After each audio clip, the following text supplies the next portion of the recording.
Rail স্টেশনের কাছে rail লাইনে দুইটি ছাগল ঘাস খাচ্ছে এবং এগুলো দেখে দিব।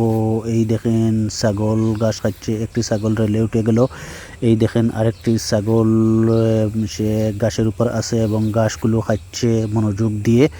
এই ছাগলটিকে আমি দেখিয়ে দিব, এই দেখানোর চেষ্টা করি এবং কাছাকাছি চলে গেলাম। এই দেখেন ছাগলটি ছোটো ছোটো গাছ থেকে পাতাগুলো টেনে টেনে খাচ্ছে এবং এই মুহূর্তে ছাগল ঘুরে গেল অন্যদিকে। এই ছাগলকে দেখাতে চাচ্ছি, দেখি কি করে। এই যেখান মায়াবী একটি সাদা ছাগল, সেও ঘাস খাচ্ছে রেল লাইনের উপরে দাঁড়িয়ে। এই সাদা ছাগল কি করে তা দেখবো। এই দেখেন সাদা ছাগলটি এখন ঘুরে গেল, আবারও সে কি করে অন্যদিকে আবার ঘুরে গেল, ঘুরে রেল স্টেশন প্ল্যাটফর্মে উঠে গেল। তো আমি দেখাতে চাচ্ছিলাম, দেখিয়ে দিলাম, খুব মায়াবী দুই তিনটি ছাগল দেখিয়ে দিলাম। Thank you.